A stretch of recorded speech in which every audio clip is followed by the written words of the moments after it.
What's good, everybody?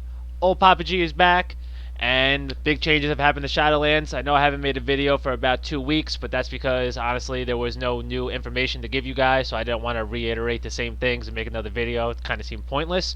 So now that the updates are in and a lot of big changes have happened, I figured it's time to redo my tier list. In this video specifically, I'm not doing a tier list. I'm more doing the top melee, the top casters, and the top healers of the game. So the melee is going to consist of a top 5.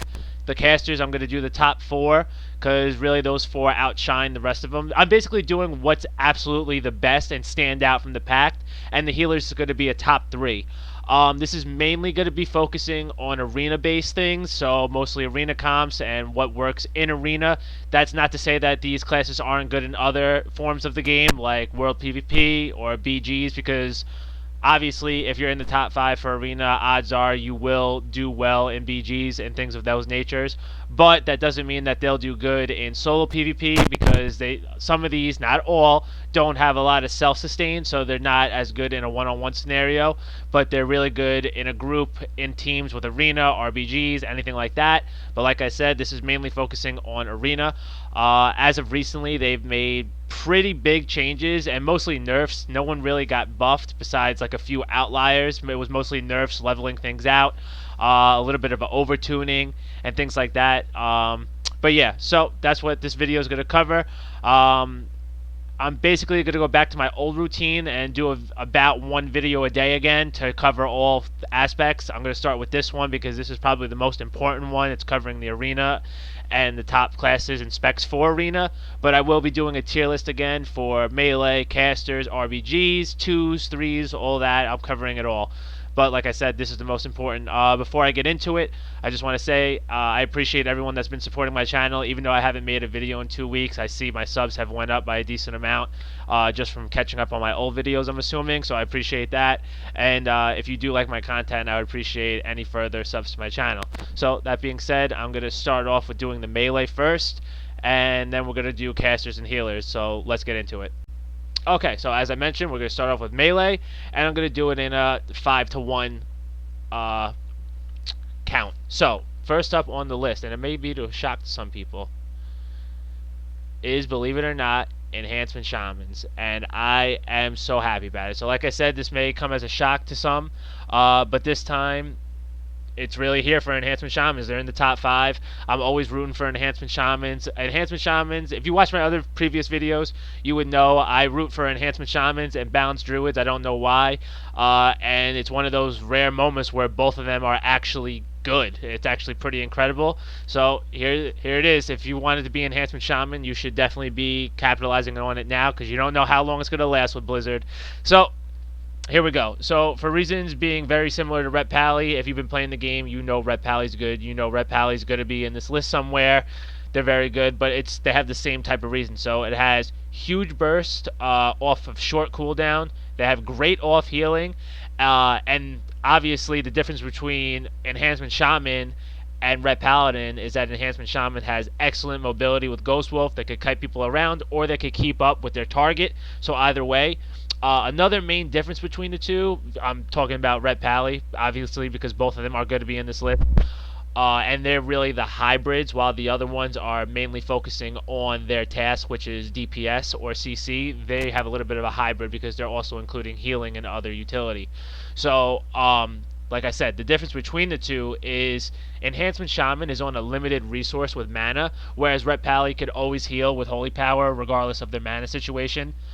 So because of that, enhancements 5 and not higher. If they didn't have a limited resource, they really might be 4 or something like that. But regardless, they're in the top 5. They're really good because of all the other reasons like I listed, the burst off a short cooldown and the great off heals.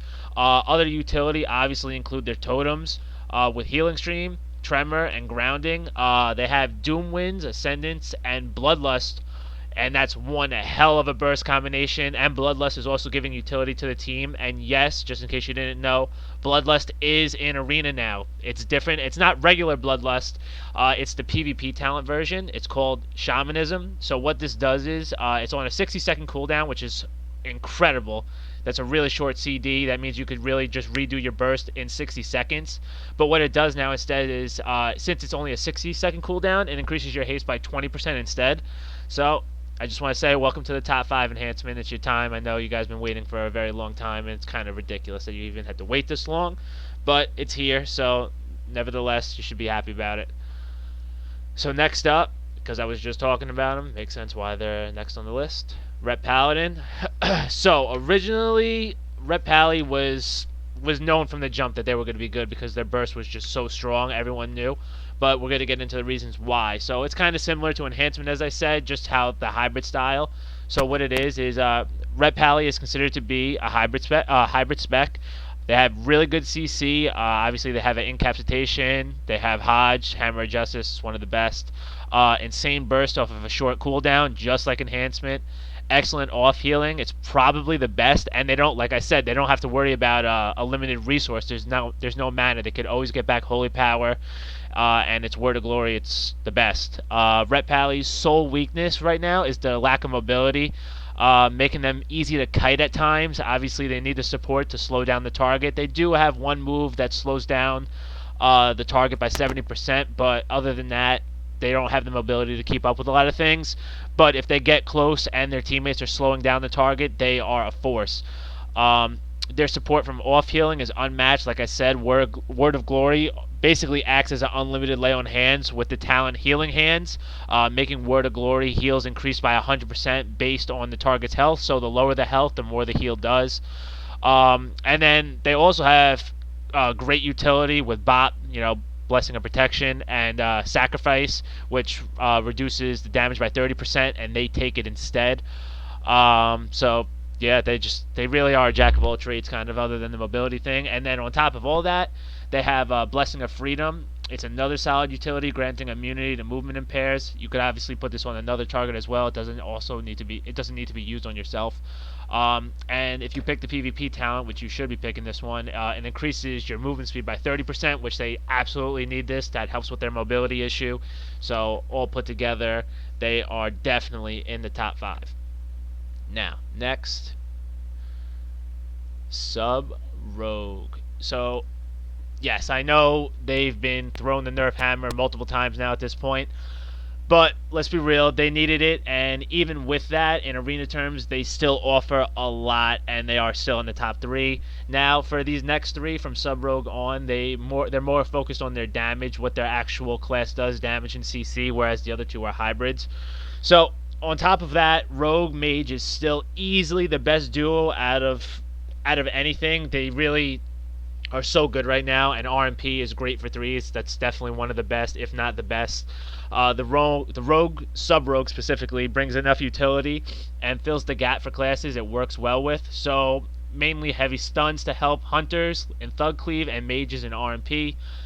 Sub-Rogues are also the staple to set up base comps due to their heavy CC and big stuns. They still even have strong burst with Echoing Reprimand, Shadow Dance, Symbol of Death, and Shadow Blades. They really just still are a force. They're definitely in the top 3.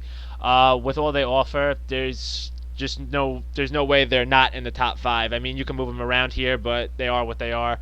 They're a rogue. They're always going to be relevant because they have the best stuns in the game, and that's never going to change. And right now, I think by far, they are still by far the best rogue spec over Assassination and over Outlaw. They offer more to the table. That they could stun up to 3 targets at one time. Outlaw and Assassination really are just mainly focused on one target. This just offers more to the table. And like I said, when teamed up with a Hunter for Thug Cleave, that's some of the biggest bursts that you could have. And obviously with the Mage, RMP has been a team forever, since Burning Crusades, and it's never going to change. So that pretty much covers Rogue. So next up, these 2 should kind of be obvious. If you've been doing Arena, you know that these 2 are like in there. So Windwalker Monk. So right now, I'm going to kind of give away what's number 1 right now by saying this, but it is what it is. Slightly behind Arms Warrior would be the Windwalker Monk. Has good sustain damage and huge single target burst, as well as good defensives. Where it outperforms the Warrior and most classes and specs in general is the mobility. It can easily chase down enemy targets or escape death. Most specs as of now have really big burst and then have to wait in between 1 to 2 minutes before repeating. They're waiting for their cooldowns to reset. Where Windwalker is one of those few rare specs right now that has consistent sustained damage. Obviously, they also have their big burst to let loose, but they could always keep up the pressure. So the healer really never gets a break when they're going up against a Windwalker monk. You never know when they're just going to really unload. Rising Sun Kick and Fist of Fury have high baseline damage. Also has great self-sustain without a limited resource. Again, that's another big thing. Things without a limited resource are a really big deal. They have really solid PvP talents like Grappling Weapon right now, which hinders comps like Rogue Mage. Anything that's gonna dampen Rogue Mage is a big deal. So what it does is it takes the target's weapon and shield, returning them to you for 6 seconds, which basically stops kill attempts from Shadowlands. You're basically making them have to wait again, so it's actually just a counter. It also has great AoE CC with leg sweep. It stuns enemies for 3 seconds within 6 yards. So if you're teamed up with a Death Knight or something like that, which they do work well with Death Knight and Abomination Limb when they're getting all pulled in, it's just a nice way to stun everybody at once. It's good AoE stunning. And all this makes Windwalker Monk definitely a top 3 option. Definitely top 2 even. And finally, to end the melee off, we have Arms Warrior, like I said. So, it may be as a shock to some people. As I said earlier, right in the beginning of this video, this is the one class I was kind of referring to in particular. In a one-on-one situation, Arms Warrior isn't as strong. They are good, but like obviously when it's more team-based, this is where they really shine because they just offer so much to their teammates. It's really incredible everything that they offer. But we'll get into that and what makes them really good in a team-based scenario. So, regardless of the recent nerfs to the Kyrian Covenant and Pelagos specifically, Arms Warrior remains a top 3 melee option for sure. They bring excellent offensive and defensive utility, along with great support. Things like Mortal Strike, reducing healing effectiveness by 50%, Intervene, intercepting all melee and range attacks against allies for 6 seconds, and Stormbolt, which just rounds them out nicely, which is a range stun for 4 seconds. Could also combo these moves well together. For example, Intervene and Ignore Pain and Spell Reflection all work together. You could combo it all at once, and it's just really nice on one macro.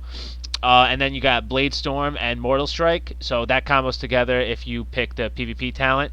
Arms Warrior, as of now, in 3v3 Arena, seems to be the best melee option, like pure DPS is the best melee option. The toolkit it brings to the table really is unmatched. PvP talents like Storm of Destruction, which is what I was talking about earlier, apply Mortal Strike to all targets that are hit while using Blade Storm.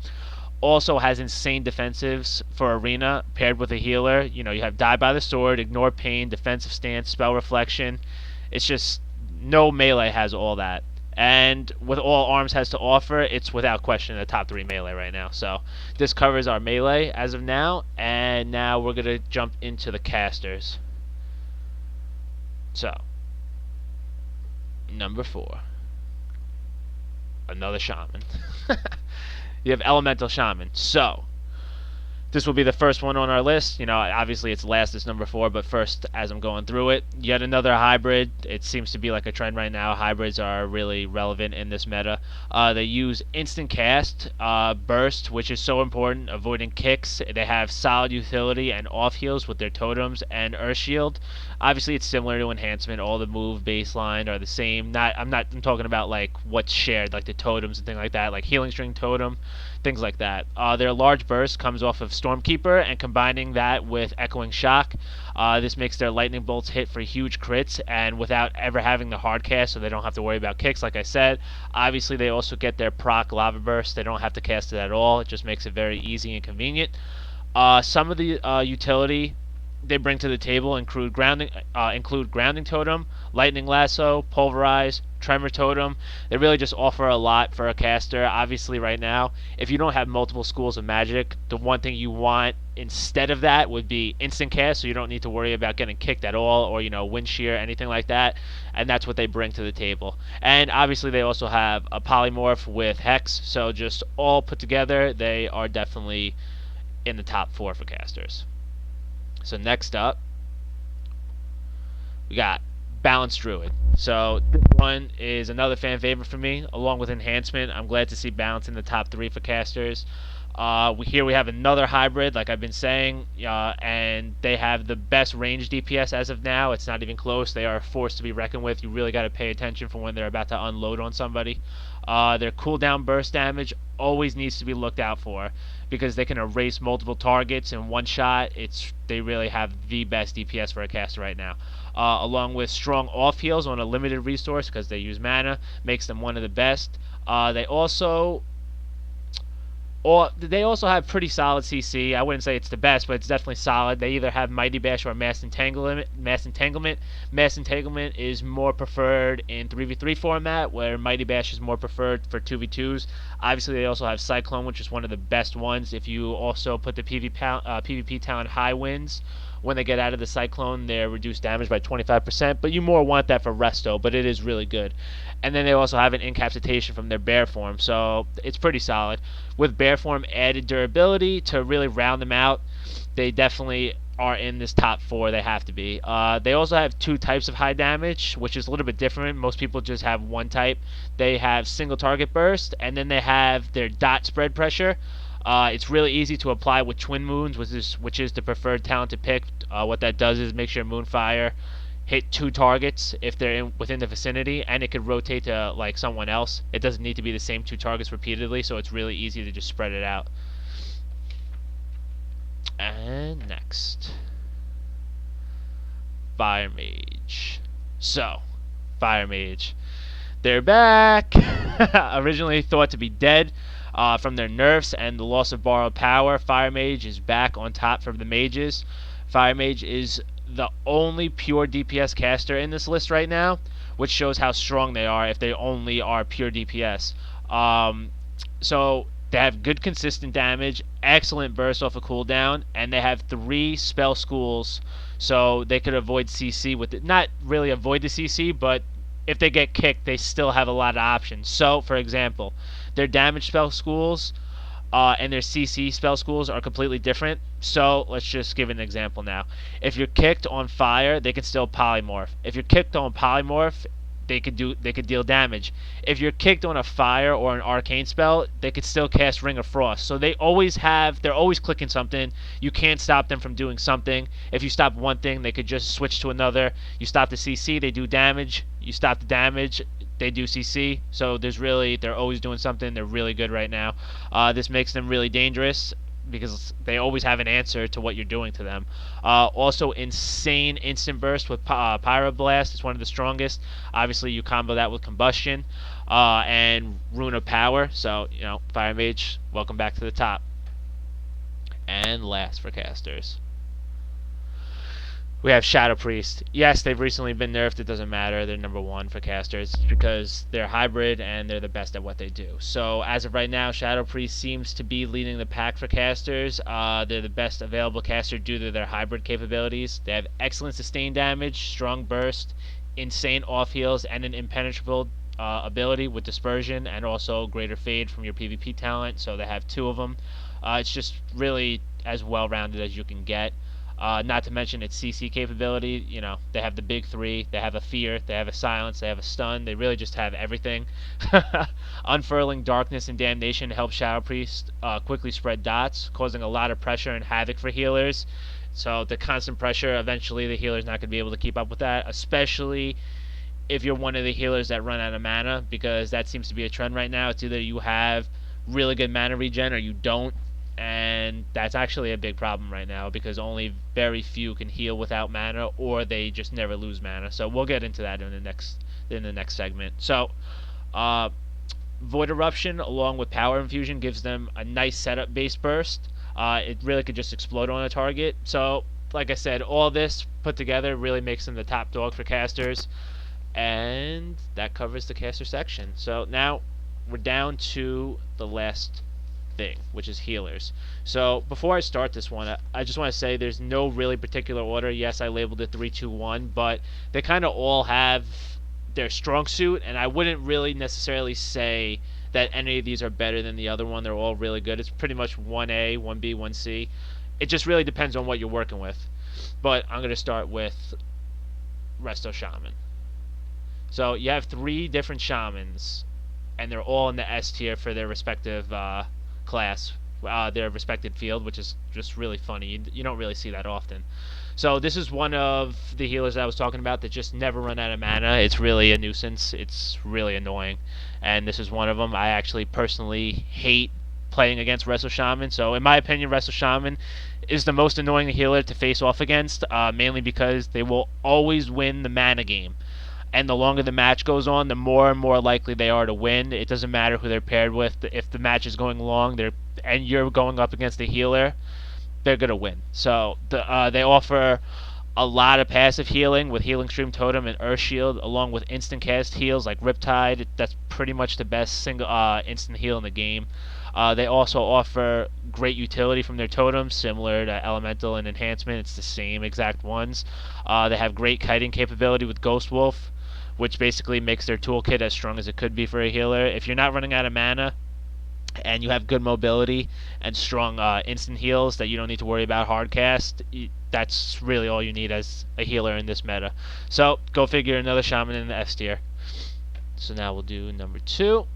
Number 2 is Disc Priest. Everyone knew that Disc Priest was going to be in here. It's been said since the beginning. They're really good. So as of now, Disc Priest's sole weakness is mana regen. It won't win the longer fight like Resto Shaman will, but basically the only ones that have better mana regen in general is Holy Paladin and Resto Shaman. But their strong suit is different, so it's not the same. They're more about the shorter battle. Disc Priest is the best for different type of comps. So they work really well with Rogue Mage Priest, which is pretty much the best comp in the game. This comp offers insane burst and CC. None of their CC shares diminishing return. The Rogue offers the stun, while the Disc Priest offers the fear, and the Mage offers the polymorph. So it's really just completely different style. Right now, Disc Priests are actually the best offensive healers in the current expansion.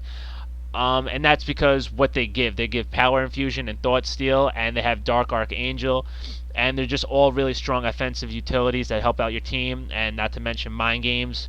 So just all this together just makes them a real threat. It sets up a lot of kill opportunities for your team, and as originally thought, they were thought to be in the top 3, and they still are in the top 3. So that pretty much covers them, and now we're up to the last thing, Holy Paladin. Now this one should be a shock to some people. If you've been playing in Arena, it's not a shock to you, but if you haven't really been covering anything or looking up anything or playing, this will be a shock to you, because originally it was thought that they weren't going to be good because they had a lot of long hard cast. They were using beacons, certain things like that. That's all out the window now. They don't play like that. It's a whole different style. So pretty much Holy Pally offers big burst off of little cooldown, and they don't require much mana at all. Holy Pally offers the highest burst healing in the game with insane throughput healing, and could even out heal large incoming burst. They are also second best in terms of mana regen. Even if they run out of mana, they still have heals they can do without it, because they use Holy Power for some heals, like I said with Word of Glory. Same thing with the Ret. It's basically on an unlimited resource, and they could also spread that healing with beacons. So beacons makes you heal multiple targets while healing one target. It's really effective, and they could just use Word of Glory to get it done. So most of their healing is instant, and they don't have to deal with much hard casting at all. That's why originally they were thought to not be good, because Holy Light was a really long cast. They don't even really need to deal with that as much. They also offer great utility for casters with Concentration Aura and Aura Mastery. This is great if you're playing with casters. It obviously helps interrupts and stun silence duration, along with impenetrables to stop incoming burst. So, they have Bubble, they have Bop, they have Sacrifice, all these things to stop a big incoming burst and make them have to wait to reset and do it again. This alleviates a lot of pressure, not only off of them, but off their teammate. And they were originally thought to be a bottom of the pack, and it seems like this is one of the biggest upswings. They're in the top 3 now. So, now, all that being said, this is going to be the end of this video. As I mentioned in the beginning of the video, I'm going to be making the new updated tier list for Melee, for healers, for casters. I'm also going to be doing a video for burst specs, 2s and 3s. I'm basically going to just be redoing all the videos based on the new updates because, like I said, I was going to update all you guys, and this was just a good way to start it because this is really covering all the best specs and the biggest changes. So I just wanted to start with this one. I also want to say, like I've mentioned in my previous videos, I get my information from multiple sources. I'm getting it from Skill Capped. I'm getting my information from different pro players like Stoops, Stupities, things like that, Gladiator status people. I highly recommend you check out their videos as well. And all my updates I also get from MMO Champion. So, if you want to stay up to date, I basically just compact a video from my own data from playing, and then all those multiple sources that I basically just make one condensed video instead of reaching out to all different sources. I condense it along with my own data that I see from playing. So that's going to be it for today's video. If you guys enjoyed it, I'd appreciate a sub to my channel. And as always, thank you guys for tuning in.